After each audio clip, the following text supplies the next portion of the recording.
Hello students, आज हम लोग ऑक्सीडेशन रिडक्शन जो ऑर्गेनिक का चैप्टर है उसके लेक्चर नंबर 7 में है और रिडक्शन का ये सेकंड लेक्चर है। तो मैं आपसे ऑक्सीडेशन ऑफ एल्केन की बात कर चुका हूँ। एल्कीन और एल्काइन की ऑक्सीडेशन भी मैंने बेयर्स रिएजेंट या पेरोक्साइड या ऑस्मियम ऑक्साइड से बता दिया है। अब आज जो है मैं आपको दो रिएक्शंस बताने जा रहा हूँ। एक ओजोनोलिसिस पढ़ाऊंगा और दूसरा जो जनरल ऑक्सीडाइजिंग एजेंट्स हैं वो कैसे एक्ट करते हैं एल्कीन्स और एल्काइंस पे, इस पे बातचीत होगी। ठीक है, तो लेक्चर हो गया ये 7।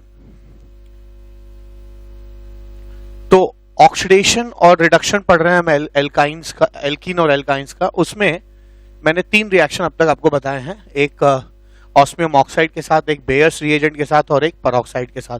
3 लेक्चर्स बताए, 3 रिएक्शन बताएं। ये चौथा है। चौथा क्या है? जो जनरल ऑक्सीडाइजिंग और रिड्यूसिंग एजेंट्स हैं वो एल्कीन्स और एल्काइंस पे कैसे काम करते हैं इसको देखते हैं। तो KMnO4 H प्लस हो गया या K2Cr2O7 H प्लस हो गया या कॉन्सेंट्रेटेड HNO3, ये सब एक जैसे एक्ट करते हैं, या KMnO4 OH माइनस। ये 4 लोग बिल्कुल एक जैसे एक्ट करते हैं। कैसे करते हैं देखा जाए, और इनको याद रखना। ये लोग कहीं भी होंगे तो एल्कीन्स और एल्काइंस के साथ क्या होगा मैं आपको सिखाने जा रहा हूं। अब एल्कीन्स के साथ क्या है, मान लीजिए कोई एल्कीन है, तो अगर आप इनमें से किसी को भी देखिए, ठीक है, किसी भी ऑक्सीडाइजिंग एजेंट को देखिए तो समझ लीजिए सारे एल्कीन के बॉन्ड्स टूट जाएंगे। ठीक है ना, सारे एल्कीन्स के बॉन्ड टूट जाएंगे और वहां पर OH लग जाएगा। यहाँ 2 बॉन्ड टूट रहा है तो 2 OH यहाँ, 2 OH यहाँ लगेगा। तो अगर मैं इसको एक कार्बन लूं, ये वाला मान लीजिए, जो इसके साथ होगा वही इसके साथ होगा। अगर इस पे मैं 2 OH लगा देता हूं, ठीक है, 2 OH लगा देता हूं ऐसे, तो फिर इसमें आप एक कार्बन पे 2 OH अनस्टेबल होते हैं। तो फर्स्ट स्टेप है कि सारे पाई बॉन्ड, सारे एल्कीन या एल्काइन के सारे बॉन्ड्स तोड़ के जितने बॉन्ड आप तोड़ रहे हैं उतने OH दोनों तरफ लगा दीजिए। ठीक है, तो यहाँ पे 2 OH लगेगा, यहाँ पे भी 2, इधर वाला नहीं लिख रहा हूं, इधर वाला लिख रहा हूं। अब इसमें से वाटर निकाल दीजिए, क्योंकि एक कार्बन पे 2 OH अनस्टेबल होता है और आपको जो मिल जाएगा यहाँ डबल बॉन्ड बन जाएगा, चीज मिल जाएगी आपको। ठीक है, तो आपने क्या सीखा कि है ना, एल्कीन्स को अगर आप क्या कहते हैं ऑक्सीडाइज करते हैं तो जितने बॉन्ड है टूट जाएंगे, उतने ही OH लग के, और फिर वाटर निकाल दीजिए यहाँ से, क्योंकि एक कार्बन पे 2 OH अनस्टेबल होते हैं, 2 या 3 अनस्टेबल होते हैं। वाटर निकाल दिए, जो मिलेगा आपका वो आंसर हो जाएगा। अगर ये है ना R होता तो यहाँ RR होता, कीटोन होता। अगर ये RH होता तो यहाँ R और H होता तो एल्डिहाइड होता। जैसा केस बने वैसा। ऐसे ही एल्काइंस के साथ भी हो जाएगा। एल्काइंस जो होते हैं वो ऐसे होते हैं। अब अगर आप इसको ब्रेक कर दीजिए, ठीक है, तो एक कार्बन पे 3 OH लग जाएंगे, OH OH OH। तो फर्स्ट स्टेप है कि जितने बॉन्ड्स हैं एल्कीन के एल्काइंस के उनको तोड़ दीजिए। ठीक है, और फिर उनमें उतने ही OH लगा दीजिए। इससे वाले कार्बन के साथ भी ऐसा ही होगा, उसको मैं लिख नहीं रहा हूं। और फिर वाटर निकाल दीजिए, क्योंकि हाइड्रेट अनस्टेबल होते हैं, यहाँ डबल बॉन्ड लग जाएगा, तो ये चीज आपकी आ जाएगी COOH।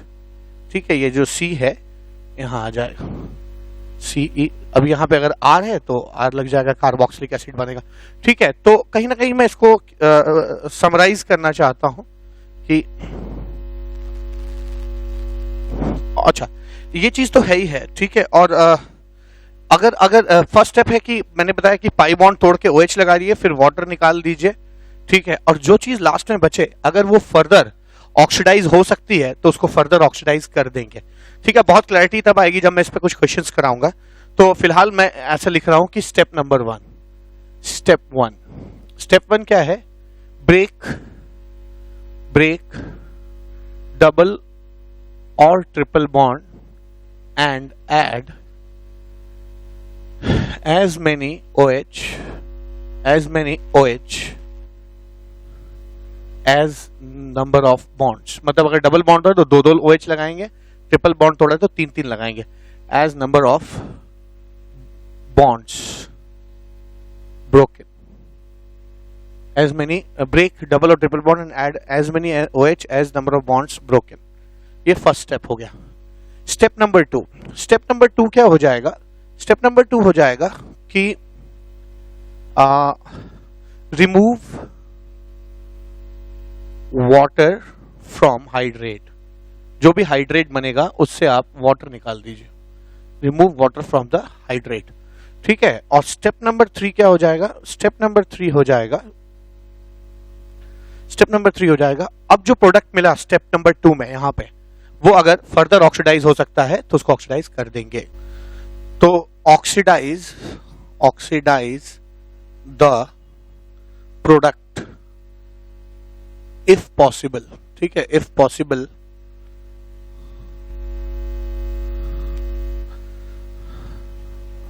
तो oxidise the product if possible which we get in step number 2, which we get in step number 2, step 2, ठीक है।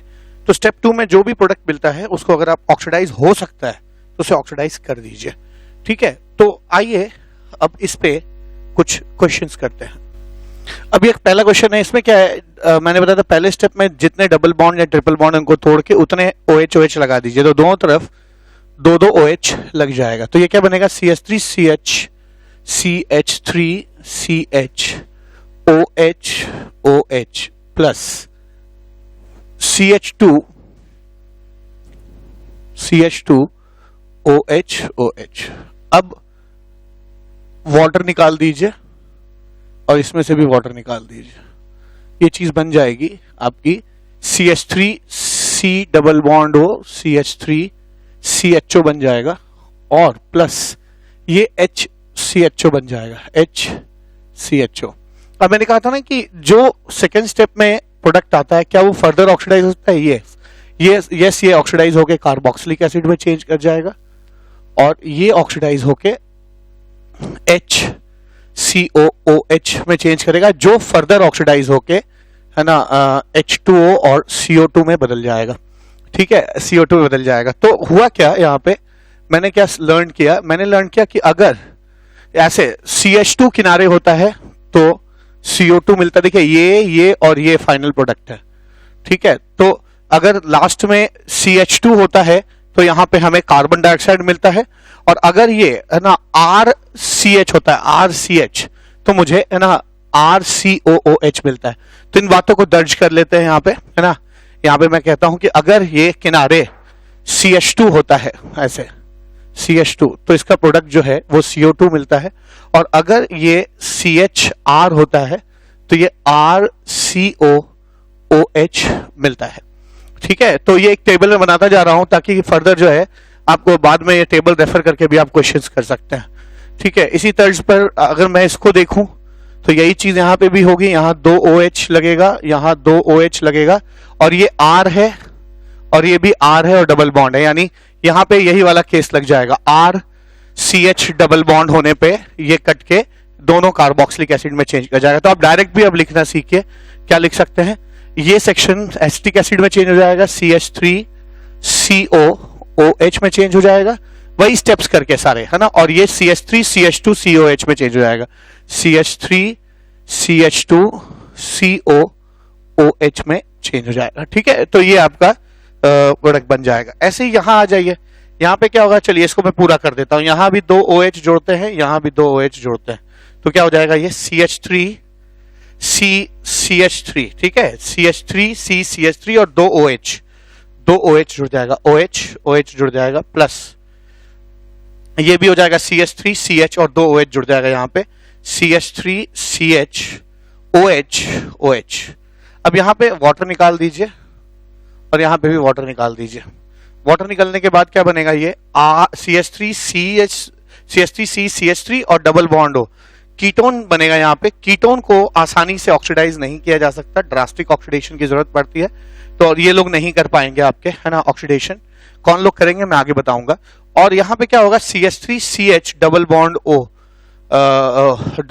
ये एल्डिहाइड बनेगा, CH3CH डबल बॉन्ड O, तो ये आ जाएगा CH3CH double bond O CHO, ठीक है, एल्डिहाइड। और ये फर्दर ऑक्सीडाइज हो सकता है, ये वाला ऑक्सीडाइज होके कार्बोक्सिलिक एसिड में चेंज कर जाएगा, तो CH3COOH, और ये चीज एज इट इज रह जाएगी, CH3C double bond O CH3। तो सीखा क्या, ये तो हम सीख चुके हैं कि अगर RCH होता है, RCH होता है तो वो कार्बोक्सिलिक एसिड में चेंज होता है, ये बात हमें समझ में आती है।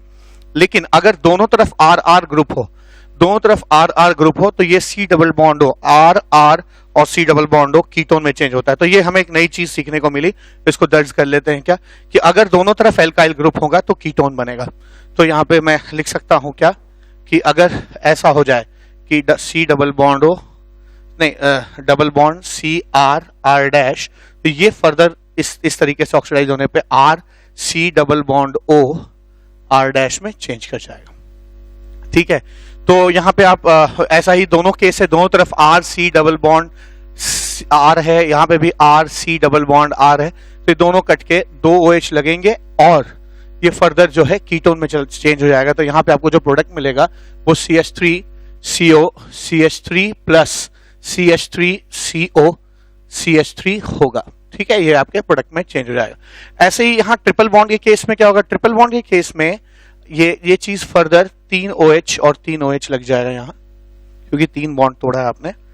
तो अगर आप यहाँ पे देखिए क्या बनेगा, CH3C 3 OH लगाइए, OH OH OH प्लस यहाँ C OH OH OH ऐसे बन जाएगा। वाटर यहां से निकाल दीजिए और यहां से भी वाटर निकाल देंगे, तो जो प्रोडक्ट मिलेगा हमें वो मिलेगा CH3 C double bond O COH, है ना, CH3 C double bond O OH plus ये चीज जो है फॉर्मिक एसिड में चेंज कर जाएगी। आपको पता है कि फॉर्मिक एसिड जो है, अभी मैंने यहाँ बताया था, फॉर्मिक एसिड फर्दर ऑक्सीडाइज जाता है। अगर आप कोई फॉर्मिक एसिड यूज करते हैं तो ऑक्सीडेशन के बाद वो H2O और CO2 में चेंज हो जाएगा। तो इसका जो फर्दर प्रोडक्ट मिलेगा हमें, है ना, इसका जो फर्दर प्रोडक्ट मिलेगा वो क्या मिलेगा, ये तो ऑक्सीडाइज पहले से है, CH3COOH है ही है, और ये चीज फर्दर ऑक्सीडाइज होके H2O और CO2 में चेंज कर जाएगी। तो मैंने यहाँ पे क्या सीखा कि अगर आपका किनारे ट्रिपल बॉन्ड CH है तो वो कार्बन डाइऑक्साइड में चेंज हो जाएगा, और अगर ये RC ट्रिपल बॉन्ड है तो वो RCOOH में चेंज हो जाएगा। ठीक है, तो इस चीज को मैं यहां दर्ज कर सकता हूं कि अगर ट्रिपल बॉन्ड CH है तो ये चीज ऑक्सीडाइज होकर CO2 में चेंज हो जाएगी, जबकि अगर RC ट्रिपल बॉन्ड है, अगर ट्रिपल बॉन्ड CR है तो ये RCOOH में चेंज कर जाएगा। ठीक है, कार्बन डाइऑक्साइड में चेंज कर जाएगा। तो यहां तो दोनों ही RC ट्रिपल बॉन्ड है, जो ये वाला केस है RC ट्रिपल बॉन्ड वाला, और इस तरफ भी RC ट्रिपल बॉन्ड वाला केस है। तो ये दोनों जो है ना, ऑक्सीडाइज होके कार्बोक्सिलिक एसिड में चेंज कर जाएंगे। ये आ जाएगा CH3COOH प्लस CH3CH2 CH3CH2COOH में चेंज कर जाएगा। ठीक है, तो कहीं ना कहीं ये क्वेश्चंस नहीं कहूंगा मैं, ये वो क्वेश्चंस थे जो हम थ्योरी डेवलप करने के लिए हम लोगों ने मैंने कराया आपको, और ये स्पेसिफिकली इस चीज को डेवलप करने में, है ना, यूज हुआ है। अब आइए कुछ जनरल क्वेश्चन करने की कोशिश करते हैं। अब यहाँ पे क्या है, ये फर्स्ट क्वेश्चन है, यहाँ पे आप देख सकते हैं कि यहाँ पे CH2 है। ठीक है, डबल बॉन्ड CH2, तो इस बॉन्ड का क्लीवेज होगा, और इस बॉन्ड का क्लीवेज जब होगा तो ये जो कार्बन है CH2 डबल बॉन्ड CH2 वो CO2 में चेंज कर जाएगा। तो यहाँ पे ये वाला कार्बन तो, है ना, CO2 में चेंज हो जाएगा, डायरेक्ट कर दिया मैंने, प्लस यहाँ क्या होगा, इस तरफ भी R है और इस तरफ भी R है ना, दोनों तरफ R है, R डबल बॉन्ड, तो ये कुछ इस तरह का हो गया, R और C डबल बॉन्ड, तो ये कीटोन में बदल जाएगा। यानी मैं इसको ऐसे लिख सकता हूं, ये चीज कीटोन में बदल जाएगी। अब ये बचा डबल बॉन्ड, ये डबल बॉन्ड अगर टूटेगा तो याद रखिए ये R और H है, यहाँ पे H है। ठीक है, यानी ये R C double bond H, ये है RC डबल बॉन्ड H, ये कार्बोक्सिलिक एसिड में चेंज कर जाता है। यानी यहां और यहां दोनों जगह कार्बोक्सिलिक एसिड का फॉर्मेशन हो जाएगा, ये चीज चेंज हो जाएगी COOH में, और ये भी COOH में चेंज हो जाएगा। ठीक है, तो इस तरह का आपका प्रोडक्ट मिल जाएगा यहाँ पे। ऐसे यहां देखिए, यहाँ पे भी 2 OH लगाइए, 2 OH लगाइए, यहाँ कीटोन बन जाएगा, जैसा मैंने सिखाया था, अभी इस टेबल में लिखा है, ये कीटोन बन जाएगा। और ये है ना, R है और H है, तो ये एल्डिहाइड बनेगा पहले, वो फर्दर ऑक्सीडाइज कर जाएगा, यानी CH3CH2 COOH, ये आ जाएगा CH3CH2 COOH में चेंज कर जाएगा। ठीक है, तो आपको अंदाजा लग रहा होगा कि कैसे ऑक्सीडेशन करना है ना। ऐसे ही यहाँ पे ट्रिपल बॉन्ड वाला केस है, तो आप जानते हैं कि ट्रिपल बॉन्ड में 3 OH लगता है। चलिए मैं इसको बेसिक से कर देता हूं। ठीक है, 3 OH लगेगा अगर, तो ये जो प्रोडक्ट है ये ऐसे चेंज हो जाएगा, COH, OH और OH।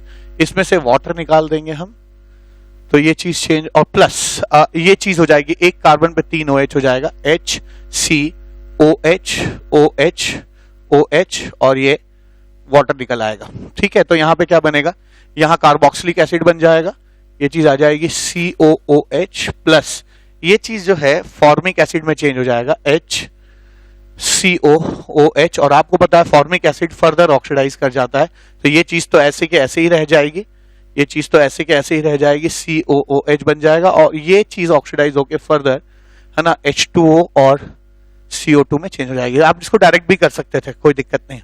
ऐसे यहां आ जाइए, यहां पे इस बॉन्ड का क्लीवेज होगा, 2 OH लगेगा, इस बॉन्ड का क्लीवेज होगा 2 OH इधर, और इधर का भी 2 OH, और इसके साथ भी 2 OH। तो होगा क्या, ये चीज चेंज हो जाएगी, HCOH, OH, OH प्लस बीच वाला कार्बन जो है COH, OH, OH, OH और प्लस ये चीज भी सेम रिपीट हो जाएगी। ठीक है, तो ये आ जाएगा HCOH, OH, OH। अब ध्यान दीजिएगा, ठीक है, अब जो है यहाँ पे 2 OH लगेगा, सॉरी 2 H है, यहाँ पे 2 H है, H है, ऐसे यहाँ पे भी H है। ठीक है, अब वाटर निकाल दीजिए, यहाँ से वाटर आ जाएगा, यहाँ से वाटर निकलेगा और यहाँ से भी वाटर निकल जाएगा, तो यहाँ क्या होगा, C डबल बॉन्ड O, यानी ये चीज तो कार्बन डाइऑक्साइड में चेंज कर जाएगी, CO2 में, और यहाँ क्या होगा, ये H CHO में चेंज होगा, और ये भी HCHO में चेंज हो जाएगा, HCHO में चेंज हो जाएगा। और फिर आपको पता है HCHO फर्दर ऑक्सीडाइज होगा तो HCOH में चेंज हो जाएगा, और फिर ये HCOH फर्दर ऑक्सीडाइज होकर CO2 में चेंज होगा। तो यानी इसका प्रोडक्ट क्या मिलेगा, CO2 CO2 CO2 और साथ में 2 वाटर, जितने वाटर निकलेंगे वो हो जाएगा। तो लास्ट में इसका खाली आंसर जो हो जाएगा वो 3 मोल CO2 हो जाएगा। ठीक है, 3 मोल CO2 हो जाएगा। तो यहाँ पे आपने देखा कि कैसे एल्कीन और एल्काइंस का हम लोग जनरल ऑक्सीडाइजिंग एजेंट के साथ ऑक्सीडेशन करते हैं। अब ये रिएक्शन तो पूरा हो गया। एक और बहुत इंपॉर्टेंट रिएक्शन है जिसका आउटकम लगभग ऐसा ही होता है, उसको हम लोग ओजोनोलिसिस कहते हैं। तो आइए इस लेक्चर का लास्ट रिएक्शन देखते हैं, ओजोनोलिसिस। 5th रिएक्शन है ओजोनोलिसिस। ओजोनोलिसिस जो है वो 2 तरह की होती है। ठीक है, ओजोनोलिसिस 2 तरह की होती है। एक रिडक्टिव ओजोनोलिसिस, जो कि आमतौर पे पूछा जाता है सबसे ज्यादा, रिडक्टिव ओजोनोलिसिस, और दूसरा है ऑक्सीडेटिव ओजोनोलिसिस। ठीक है, ऑक्सीडेटिव ओजोनोलिसिस।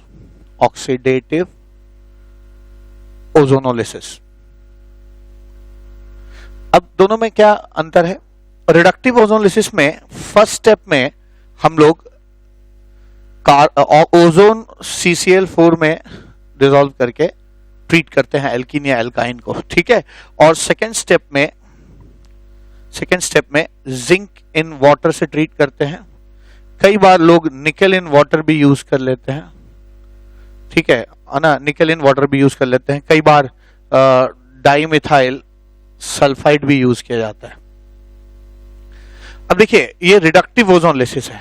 तो एल्कीन जो रिडक्टिव ओजोनोलिसिस का मतलब होता है कि जिंक खुद को ऑक्सीडाइज करेगा और चीजों को क्या करेगा, रिड्यूस। तो इसमें याद रखिए, जिंक जो है ऑक्सीडाइज होकर जिंक ऑक्साइड में चेंज होता है। निकल लेंगे तो निकल ऑक्साइड में चेंज होगा, और डाइमिथाइल सल्फाइड लेंगे तो डाइमिथाइल सल्फॉक्साइड में चेंज हो जाएगा। ठीक है, तो इस तरह से ये लोग ऑक्सीडाइज करते हैं और चीजों को रिड्यूस करते हैं। ऑक्सीडेटिव ओजोनोलिसिस और रिडक्टिव ओजोनोलिसिस में एक ही बात का फर्क होता है क्या, कि एक ही बात का फर्क होता है क्या, कि ये स्टेप तो सेम रहता है इसमें ऑक्सीडेटिव ओजोनोलिसिस में, ओजोन इन CCl4। ठीक है, बस सेकेंड स्टेप में आप अगर ये जो चीज खुद को ऑक्सीडाइज करती है, जो रिड्यूसिंग एजेंट है, उसको आप हटा लेंगे तो वो ऑक्सीडेटिव ओजोलिसिस हो जाएगा। यानी जिंक इन वाटर की जगह सिर्फ वाटर ले लीजिए, या फिर है ना कई बार यहाँ पे सिल्वर ऑक्साइड भी लिया जाता है, Ag2O भी लिया जाता है। अब देखिए होता क्या है इस रिएक्शन में। इस रिएक्शन में होता यह है कि पहला रिडक्टिव ओजोनोलिसिस, रिडक्टिव ओजोनोलिसिस में होता क्या है? रिडक्टिव ओजोनोलिसिस में है ना बेसिकली जो चीजें होती हैं, जैसे मैं कुछ रिएक्शंस लेना शुरू करूंगा। पहले अगर मान लीजिए आपके पास एक सिंपल एल्कीन है RCH डैश, आप इसको ट्रीट कर रहे हैं ओजोन इन CCl4 से। फर्स्ट स्टेप है ozone in CCl4, ozone in CCl4 first step है। और सेकंड स्टेप में जो है, सेकंड स्टेप में आप जिंक इन वाटर यूज करते हैं। मान लीजिए आपने जिंक इन वाटर यूज किया, तो ओजोन इन CCl4 और जिंक इन वाटर से ट्रीट किया आपने, होगा क्या? तो जैसे ही ओजोन, देखिए इसका मैकेनिज्म तो बहुत कॉम्प्लेक्स है, आप उसके मैकेनिज्म में मत जाइए, आप नेट जो लैंडमार्क चीजें हैं उसको जानिए। ओजोन जैसे इससे रिएक्ट करेगा, ओजोनाइड बनता है RCH डैश O ऐसे बन जाता है। ठीक है, ये फर्स्ट स्टेप का प्रोडक्ट है। ओजोन इन CCl4 से ट्रीट करने पे ये चीज बनेगी। ठीक है, अब नेक्स्ट स्टेप क्या? नेक्स्ट स्टेप ये है कि जिंक इन वाटर। तो जिंक जो है जैसे इस्तेमाल करेंगे तो ये बॉन्ड और ये बॉन्ड टूट जाता है, ये बॉन्ड टूट जाता है। जिंक इस ऑक्सीजन से कंबाइन करके जिंक ऑक्साइड में चेंज कर जाता है, और ये चीज डबल बॉन्ड और डबल बॉन्ड बन के एल्डिहाइड में चेंज कर जाती है। यानी यहाँ पे RCHO plus R dash CHO बनेगा। ठीक है, तो एक तरह से हम लोग देख रहे हैं क्या कि ठीक है, ये R C double bond OH R dash C double bond OH, ये दो चीजें बनेंगी। ठीक है, अब आप ऐसे भी देख सकते हैं कि डायरेक्टली आप इसको कर सकते हैं क्या? आपको बहुत पेन उठाने की जरूरत नहीं, इसको तोड़ दीजिए और दोनों तरफ O लगा दीजिए। यानी ये हो जाएगा RC डबल बॉन्ड OH, ये रहा RC डबल बॉन्ड OH और R dash C double bond H, R dash C double bond OH। ठीक है, ये चीज बन जाएगी। तो आप डायरेक्ट भी इसको कर सकते हैं, ओजोनोलिसिस ऐसा ही होगा। ठीक है, अब नेक्स्ट क्वेश्चन क्या? अगर क्वेश्चन ऐसा है RCH डबल बॉन्ड CH2 है। ठीक है, सेम ओजोनोलिसिस अगर आप करते हैं, ozone in CCl4 zinc in water, तो होगा क्या? ये चीज कट जाएगी, यहां O लग जाएगा, तो ये चीज आ जाएगी RCHO प्लस ये भी है ना HCHO है ना, मीथेनॉल में चेंज हो जाएगा, HCHO में चेंज कर जाएगा। ठीक है, इसी तर्ज पर आप तीसरा रिएक्शन ले सकते हैं RC dash double bond CH double dash. ठीक है, ये रिएक्शन ले लिया आपने। अब होगा क्या इसमें भी सेम चीज आ जाएगी, ozone in CCl4 zinc in water करेंगे आप, ये बॉन्ड टूट के O लग जाएगा। ये वाली चीज RC double bond O R dash ketone में बदल जाएगा, RC double bond O R dash ketone में बदल जाएगा, और R double dash C double bond OH R double dash C double bond OH aldehyde में चेंज कर जाएगा। ठीक है, तो आपने देखा यहाँ पे कैसे बड़ा सिंपल सा है, जितने बॉन्ड है उसको तोड़ के दोनों तरफ O जोड़ दीजिए। एक केस और बन जाएगा यहाँ पे, फोर्थ केस मैं यहां लिख रहा हूं।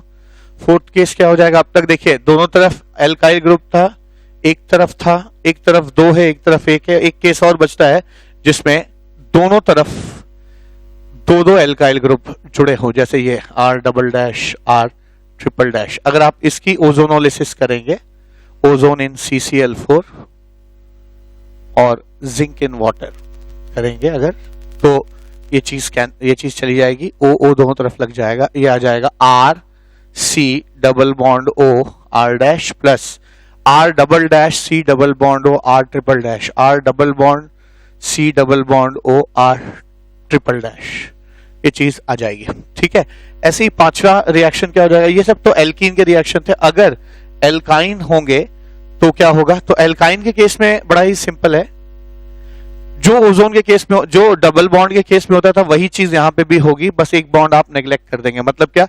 इसमें भी जैसे यहां डबल बॉन्ड जैसे यहां पे डबल बॉन्ड था, तो ओजोनॉइड बनता था, ठीक है। तो यहां पे भी 2 बॉन्ड टूट के ओजोनॉइड बनेगा, ऐसे बन जाएगा R C C R dash, 2 bond टूटा और ओजोनॉइड बन जाएगा, ऐसे बन जाएगा। और फिर जब इसका क्लीवेज होगा तो ये और ये बॉन्ड टूटेगा, ये और ये बॉन्ड टूट जाएगा, और है ना जिंक से ट्रीट करने पे और जिंक जो है इस ऑक्सीजन को लेके जिंक ऑक्साइड में चेंज कर जाएगा, और यहां डबल बॉन्ड ओ और डबल बॉन्ड ओ लग जाएगा, तो ये डाई कीटोन बन जाएगा, R C double bond O C double bond O R dash, ठीक है। ये चीज आ जाएगी। ऐसे ही अगर टर्मिनल एल्काइन होगा सेम चीज हो जाएगी, R C triple bond C H है, आप इसको है ना zinc in water ozone in CCl4 और जिंक इन वाटर से ट्रीट करेंगे, अगर जिंक इन वाटर से ट्रीट करेंगे तो फिर वही बात जैसे यहां पे हुआ था, 2 बॉन्ड तोड़ के ओ लगा दिया, डाइकीटोन बन गया। यहां पे भी 2 बॉन्ड तोड़ के, जैसे यहां पे 2 ही टूटा था, एक बॉन्ड कंटिन्यू रहा, एक बॉन्ड लास्ट तक कंटिन्यूड रहा, तो एल्काइन में भी है ना आप 2 बॉन्ड तोड़ के ओ लगा देंगे, एक बॉन्ड इसका हमेशा कंटिन्यूड रह जाएगा, तो ये चीज मिल जाएगी R C double bond O C double bond O H, ये आपका फाइनल प्रोडक्ट बनेगा। तो कहीं ना कहीं ये जो हम लोगों ने यहाँ पे क्वेश्चंस किए, इसके वजह से है ना हमें एक यहाँ पे टैबुलेशन कर सकता हूं कि है ना क्या फर्क पड़ेगा, मतलब कौन सा ग्रुप रहने से क्या प्रोडक्ट बनता है, इसका टैबुलेशन जैसे पिछले रिएक्शंस में हमने किया था, यहां पे भी हम लोग है ना कर सकते हैं। तो यहां पे मैं ऐसे कर दे रहा हूं, क्या टेबल बना लिया जाए, बल्कि इस टेबल को थोड़ा बड़ा कर देते हैं और ऑक्सीडेटिव और रिडक्टिव दोनों के लिए है ना अच्छा हो जाएगा, एक ही साथ कर लेंगे। तो यहां पे मैं कह सकता हूं सबस्ट्रेट रिडक्टिव ओजोनोलिसिस और ऑक्सीडेटिव ओजोनोलिसिस, ठीक है, ऑक्सीडेटिव ओजोनोलिसिस हो जाएगा। अब क्या है, अब मैंने यहां पे देखा, पहली चीज क्या देखी, आइए देखते हैं। हमने पहला देखा कि अगर यहां पे R C H double bond है तो वो R C double bond O H में चेंज कर रहा है, यानी अगर ऐसा हो जाए कि डबल बॉन्ड हो और सी एच आर हो तो ये चीज एल्डिहाइड में चेंज हो जाएगी, ठीक है, एल्डिहाइड में चेंज हो जाएगी। इसी तरह से अगर डबल बॉन्ड CH2 हो, जैसा कि हम लोगों ने इस क्वेश्चन में देखा कि डबल बॉन्ड अगर CH2 होता है, डबल बॉन्ड CH2 होता है तो ये चीज जो है वो एल्डिहाइड में चेंज हो जाएगी, HCHO में चेंज हो जाएगा, यानी ये चीज जो है ऐसे चेंज हो जाएगी, HCHO में चेंज कर जाएगी। फर्दर क्या, अगर double bond C R dash हो, ठीक है, 2 एल्काइल ग्रुप अगर जुड़ा है, तो अगर 2 एल्काइल ग्रुप जुड़ा रहता है तो ये चीज RC double bond O R dash में चेंज कर जाती है, RC double bond O R dash में चेंज कर जाएगी। तो यहां पे आप लिख सकते हैं RC double bond O R dash, ठीक है, R डैश में चेंज कर जाएगा, ठीक है। इसी तर्ज पर अगर आप एल्काइंस का देखें तो एल्काइंस में भी आपको एक क्लियर पिक्चर मिल जाएगा। एल्काइंस में अगर ऐसा एल्काइन है जिसका R जुड़ा हुआ है और C ट्रिपल बॉन्ड हो तो और R C मतलब अगर दोनों तरफ एल्काइल ग्रुप जुड़े हैं तो डाइकीटोन में चेंज कर जाएगा, डाइकीटोन में चेंज कर जाएगा। अगर एक तरफ एल्काइल ग्रुप नहीं है तब भी ये डाइकीटोन में ही चेंज करेगा। तो 2 केसेस यहां पे बन सकते हैं, 2 तरह के एल्काइन हो जाएंगे यहां पे। एक ऐसा एल्काइन हो जाता है C triple bond C R dash है अगर, तो ये चीज चेंज हो जाएगी R C double bond O C double bond O R dash में। और अगर ये R C triple bond C H है तो ये चीज R C double bond O double bond O H में चेंज हो जाएगा। तो ये तो आपका है ना रिडक्टिव ओजोनलिसिस का प्रोडक्ट हो गया। अगर मैं ऑक्सीडेटिव ओजोनलिसिस की बात करूं तो ऑक्सीडेटिव ओजोनलिसिस में कुछ नया नहीं करना है आपको। ऑक्सीडेटिव ओजोनलिसिस में रिडक्टिव ओजोनलिसिस करने के बाद अगर वो चीज फर्दर ऑक्सीडाइज होती है तो उसको कर देंगे, ठीक है। तो हम करेंगे क्या यहाँ पे, अगर मैं ऑक्सीडेटिव ओजोनलिसिस की बात करूं, ऑक्सीडेटिव ओजोनलिसिस की सेकेंड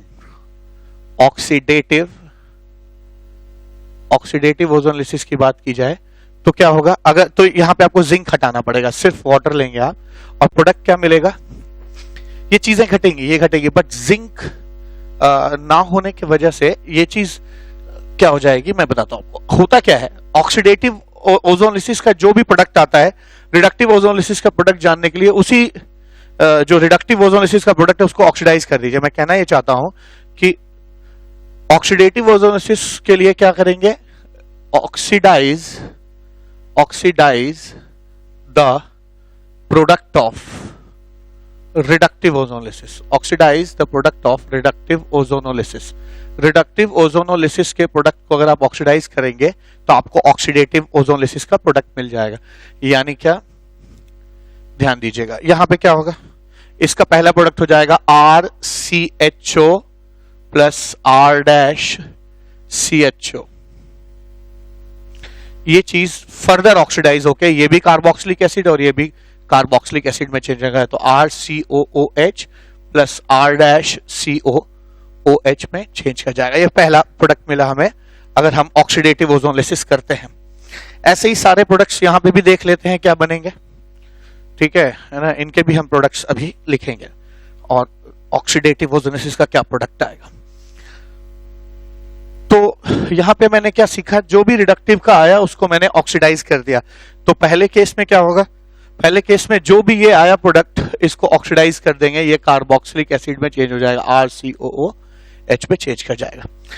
ऐसे ही यहां क्या करेंगे, ये तो RCOOH में चेंज कर जाएगा डायरेक्टली, और ये जो HCHO मिलता पहले स्टेप में वो HCOOH में चेंज कर जाएगा, और फिर ये HCOH फर्दर ऑक्सीडाइज करके है ना H2O और CO2 में चेंज कर जाएगा। तो मैं कह सकता हूं, इधर का तो हम पहले से भी देख चुके हैं कि यहां क्या होता है, यहां वही होगा है ना, कार्बोक्सिलिक एसिड बना, लेकिन अगर डबल बॉन्ड CH2 रहता है तो वहां पे आपको CO2 मिलता है।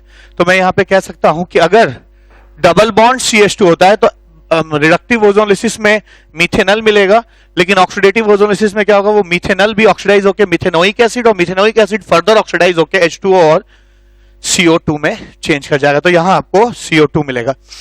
ऑक्सीडेटिव ओजोनलिसिस में नेक्स्ट क्वेश्चन क्या हो जाएगा, देखिए है, ठीक है, तो यहां पे जिंक नहीं रहेगा।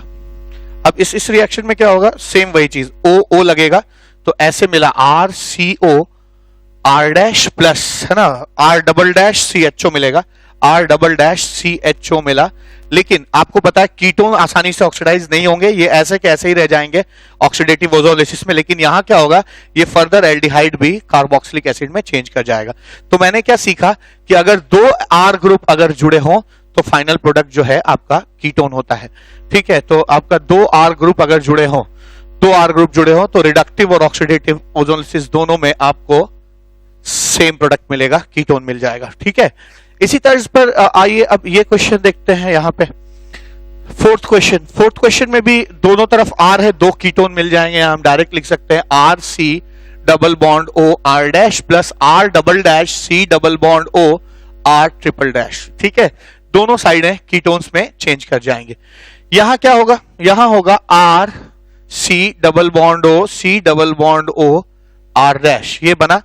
और देखिए रिडक्टिव ओजोनलिसिस में तो ये मिलेगा, ये प्रोडक्ट मिलेगा। ऑक्सीडेटिव में क्या करेंगे, इस बॉन्ड का भी क्लीवेज हो जाएगा और इधर OH और इधर OH जुड़ जाएगा, दोनों कार्बोक्सिलिक एसिड में चेंज हो जाएंगे, ये फर्दर आ जाएगा RCOOH प्लस R-COOH। तो यहां भी हमें सीखने को मिला कि ट्रिपल बॉन्ड का जब क्लीवेज होता है तो रिडक्टिव में डाइकीटोन मिलता है, ऑक्सीडेटिव ओजोनलिसिस में डाइकीटोन के बीच वाले बॉन्ड का भी क्लीवेज होकर दोनों कार्बोक्सिलिक एसिड में चेंज कर जाते हैं।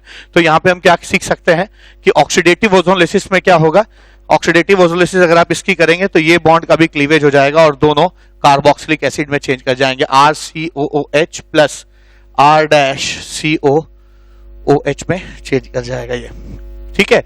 इसी तर्ज पर यहां आ जाइए, ये भी एक केस मैंने यहां पे लिया हुआ है, एकदम सिंपल केस है। यहां पे क्या होगा, अगर रिडक्टिव यहां पे होता, रिडक्टिव ओजोनलिसिस होती, दो बॉन्ड टूट के O लग जाता, ये हो जाता RCO C double bond OH, ठीक है। और अगर आप इसका फर्दर क्लीवेज करेंगे, यहां OH और यहां OH जोड़ेंगे तो ये फॉर्मिक एसिड में चेंज हो जाएगा, जबकि ये तो नॉर्मल एलिफैटिक कार्बोक्सिलिक एसिड में चेंज हो जाएगा, और ये चीज है ना फॉर्मिक एसिड में चेंज होगी COOH। और आपको पता है फॉर्मिक एसिड फर्दर ऑक्सीडाइज होके CO2 और H2O में चेंज हो जाता है, तो ये चीज फाइनली CO2 और H2O में चेंज हो जाएगी। तो सीखने को क्या मिला कि अगर टर्मिनल एल्काइन ग्रुप है ना, C triple bond CH group है, वो चीज कार्बन डाइऑक्साइड में चेंज कर जाती है। ठीक है, तो यहाँ पे बाकी ये जो R लगा ग्रुप है ये अपने आप में कार्बोक्सिलिक एसिड में चेंज कर जाएगा। तो यहाँ पे आप क्या लिख सकते हैं, यहाँ पे लिख सकते हैं RCOOH और है ना, ये वाला ग्रुप का भी क्लीवेज होके CO2 बन जाएगा। या कह सकते हैं ये वाला ग्रुप का ये चीज कार्बोक्सिलिक एसिड और ट्रिपल बॉन्ड CH ग्रुप जो होता है वो आपका CO2 में चेंज कर जाएगा। तो ये जो हम लोगों ने ये टेबल बनाया है ये बहुत बहुत इंपॉर्टेंट है। अब हमें पता है कि अगर डबल बॉन्ड CHR है तो रिडक्टिव में एल्डिहाइड और है ना ऑक्सीडेटिव में उसी चीज का हमें कीटोन कार्बोक्सिलिक एसिड बनाना है। अगर डबल बॉन्ड CH है तो रिडक्टिव में मिथेनॉल मिलेगा और ऑक्सीडेटिव में कार्बन डाइऑक्साइड मिलेगा। इसी तर्ज पे अगर है ना R ट्रिपल बॉन्ड CH है तो ऐसे नॉर्मल रिडक्टिव ओजोलिसिस में डाइकीटोन में चेंज कर जाएगा और ऑक्सीडेटिव में फर्दर इसका क्लीवेज होके ये चीज कार्बोक्सिलिक एसिड और ये चीज जो है कार्बन डाइऑक्साइड में चेंज हो जाएगी। ठीक है, तो यहाँ पे आपने है ना ओजोलिसिस चाहे ऑक्सीडेटिव हो चाहे रिडक्टिव हो अच्छे से देख लिया। इसको और अच्छे से समझने के लिए आइए इस पे कुछ क्वेश्चंस करते हैं। अब ये क्वेश्चन में क्या है कि ये रिडक्टिव है और ये ऑक्सीडेटिव है, जिंक हट गया, तो कुछ नहीं करना, रिडक्टिव में दोनों तरफ O लगा दीजिए, ये आ जाएगा जैसे यहां सिखाया था, पहले सिखाया था CH3CHO और ये बन जाएगा HCHO, मीथेनॉल बन जाएगा। ऑक्सीडेटिव ओजोनलिसिस का प्रोडक्ट जानने के लिए कुछ नहीं करना, जो भी रिडक्टिव है ओजोनलिसिस का जो भी प्रोडक्ट आता है उसको आप फर्दर ऑक्सीडाइज कर दीजिए। तो ये फर्दर ऑक्सीडाइज होके CH3COOH में चेंज होगा और ये ऑक्सीडाइज होके मिथेनोइक एसिड बनाएगा, HCOOH बन जाएगा और वो फिर फर्दर ऑक्सीडाइज होके CO2 और H2O में चेंज कर जाएगा। या तो ऐसे समझ लीजिए या आप ऐसे समझ लीजिए कि डबल बॉन्ड CH2 जब होता है तो कार्बन डाइऑक्साइड बनता है, वो मैंने बनाया है यहाँ पे, और अगर RCH डबल बॉन्ड होता है तो कार्बोक्सिलिक एसिड बनता है। तो RCH डबल बॉन्ड था तो यहाँ पे मैंने कार्बोक्सिलिक एसिड बनाया है।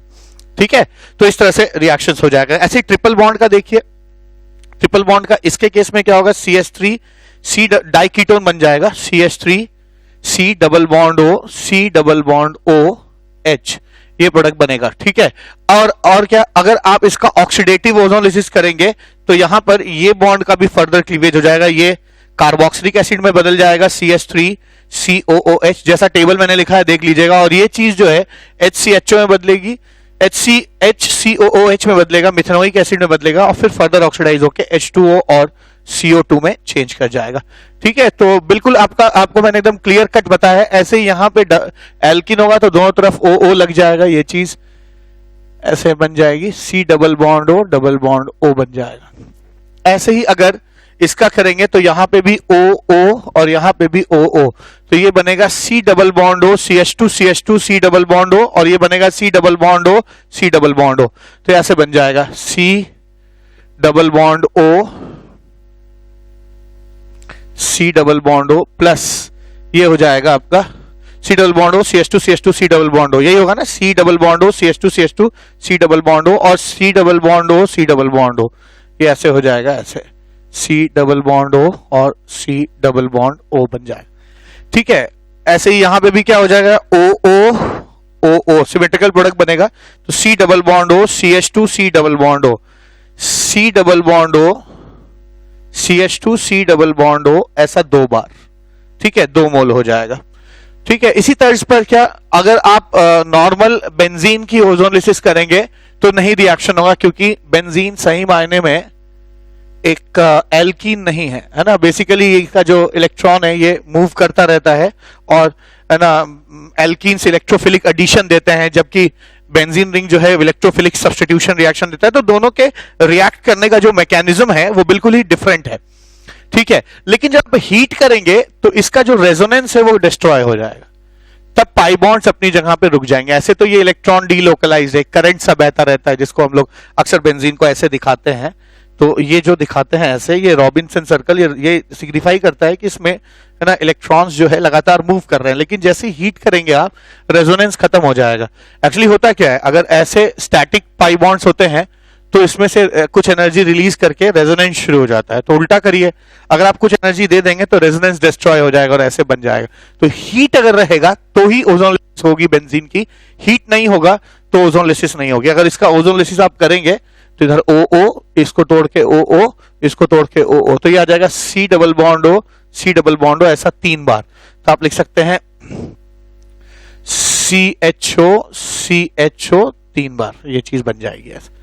ठीक है, ऐसे यहां आ जाइए, अगर आप इसकी ओजोनलिसिस करेंगे तो ये कट के OO लग जाएगा, ये कट के OO लग जाएगा, तो ये चीज बनेगी CH3CHO CH3CHO 2 मोल, CH3CHO 2 मोल हो जाएगा प्लस, और ये आ जाएगा C double bond O C double bond O, C double bond O C double bond O, ये चीज आ जाएगी। ठीक है, तो ये कार्बन डाइऑक्साइड में चेंज कर जाएगा।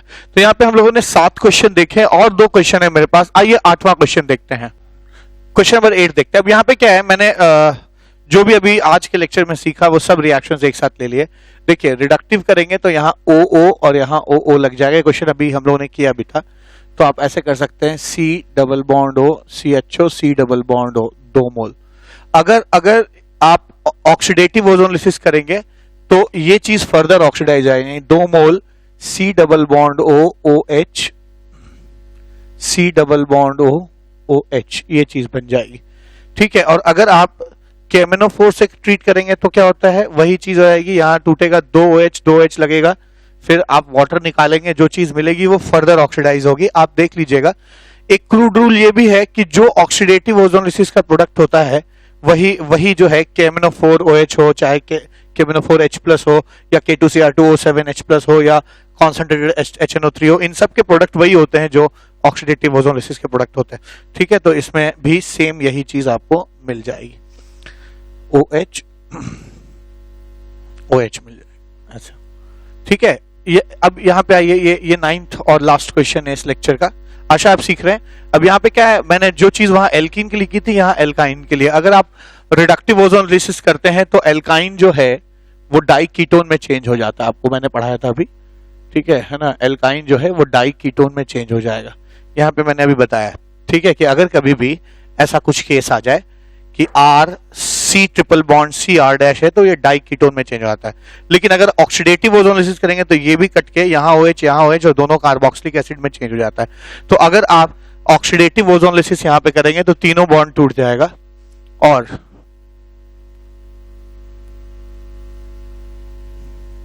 COOH में बदल जाएगा ये। ठीक है, कार्बोक्सिलिक एसिड में चेंज हो जाएगा। और आपको पता है ये जो कॉमन ऑक्सीडाइजिंग एजेंट है इनका भी प्रोडक्ट सेम आएगा। अगर ट्रिपल बॉन्ड तोड़ेंगे आप तो 3OH लगेगा और वाटर निकालने के बाद हाइड्रेट में से यही चीज आपकी बन जाएगी। ऐसे भी क्रूड रूल यह है कि जो ऑक्सीडेटिव ओजोनलिसिस का प्रोडक्ट होता है वही इन लोग के साथ भी प्रोडक्ट मिलता है हमें। ठीक है, तो यहाँ पे सेम जो अभी हमें ऊपर प्रोडक्ट मिला है यही मिल जाएगा, COOH मिल जाएगा। ठीक है, तो आज इस ऑक्सीडेशन का ये सेकेंड लेक्चर, और ऐसे तो कहने को ये 7th लेक्चर था ऑक्सीडेशन रिडक्शन का, लेकिन ऑक्सीडेशन पढ़ते हुए ये दूसरा लेक्चर है जिसमें मैंने अब तक आपके oxidation of alkene, oxidation of alkene और ऑक्सीडेशन ऑफ एल्काइन पूरी तरह से कवर कर दिया। अब बच के जाता है अल्कोहल का ऑक्सीडेशन और एल्डिहाइड और कीटोन्स का ऑक्सीडेशन और हाइड्रोलिसिस। ये 3 टॉपिक हम लोग नेक्स्ट यानी आखिरी लेक्चर में पढ़ेंगे, जो कि लेक्चर नंबर 8 होगा, और ऑक्सीडेशन रिडक्शन का वो लास्ट लेक्चर होगा। तो आज इस लेक्चर में बस इतना ही, मिलते हैं अगले लेक्चर में।